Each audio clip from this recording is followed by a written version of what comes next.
तो लगातार एनटीए की नाकामियत की वजह से केंद्र सरकार की नाकामियत की वजह से पेपर लीक हो जाता है। नीट के पेपर लीक की वजह से लगभग 21 बच्चों ने सुसाइड कमिट कर।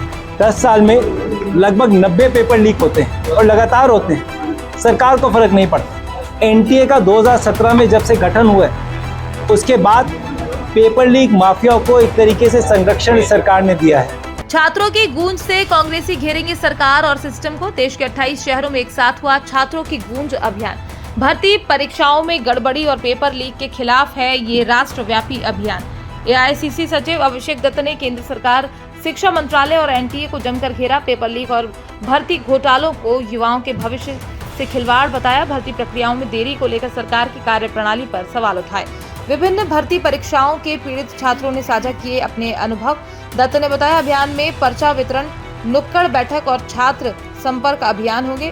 जुलाई माह में साप्ताहिक कार्यक्रम, कैंपस संपर्क और अंबेडकर संवाद होंगे। 1 अगस्त को सभी 28 शहरों में कलेक्ट्रेट का घेराव करेगी कांग्रेस। 9 अगस्त को दिल्ली चलो अभियान के तहत देश भर के छात्र दिल्ली में जुटेंगे। देखिए, आज पूरे देश की 25 सिटीज के अंदर जो कि एजुकेशन हब है, जहाँ पे लाखों बच्चे अपने अपने परिवार का सपना पूरा करने के लिए पढ़ने आते हैं, कोचिंग इंस्टीट्यूट में जाते हैं, एक साल अपने परिवार से दूर रहते हैं। परंतु जब ये बच्चे आगे जाके परीक्षा में जाते हैं तो लगातार एनटीए की नाकामियत की वजह से केंद्र सरकार की नाकामियत की वजह से पेपर लीक हो जाता है। हमने देखा अभी फिलहाल में इस पेपर लीक की वजह से, नीट के पेपर लीक की वजह से लगभग 21 बच्चों ने सुसाइड कमिट कर, जिसमें से 2 बच्चे हमारे मध्य प्रदेश के भी थे। सरकार को फर्क नहीं पड़ता। 10 साल में लगभग 90 पेपर लीक होते हैं और लगातार होते हैं। सरकार को फर्क नहीं पड़ता।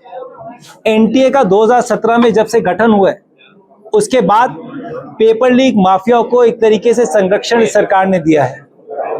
जब पेपर लीक माफिया से पूछा जाता है कि आपको पेपर लीक के बारे में क्या कहना है, तो माफिया के लोग कहते हैं जेल, बेल और खेल।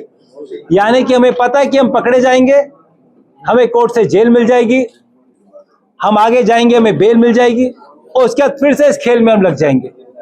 तो मुझे यही आपसे कहना है कि छात्रों की गूंज जो कार्यक्रम श्री राहुल गांधी जी ने कोटा राजस्थान से इसकी शुरुआत करी थी, अगले 40 दिन लगातार इन 25 शहरों में, 28 शहरों में हमारे युवा कांग्रेस के साथी बच्चों से संवाद करेंगे, उनके साथ यंग पार्लियामेंट्स करेंगे, कोचिंग इंस्टीट्यूट्स पे जाएंगे, टीचर्स के पास जाएंगे, उनके पेरेंट्स के पास जाएंगे, एक पूरा व्हाइट पेपर बनाएंगे।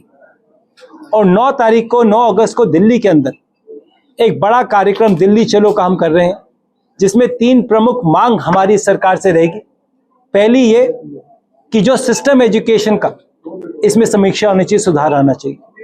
दूसरा, जो एजुकेशन मिनिस्टर हैं धर्मेंद्र प्रधान जी, जिनके कार्यकाल में लगातार एक के बाद एक पेपर लीक हो रहा है, उन पे एक्शन होना चाहिए। यह भी चेक करना चाहिए कि धर्मेंद्र प्रधान जी के तार इन पेपर माफिया के साथ जुड़े तो नहीं, कि वो कभी भी इन पे कोई कार्रवाई नहीं करते।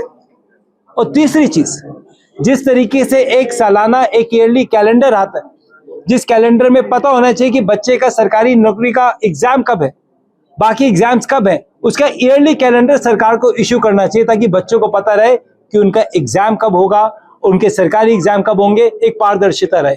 और ये तीनों की तीनों चीजें सरकार नहीं करती।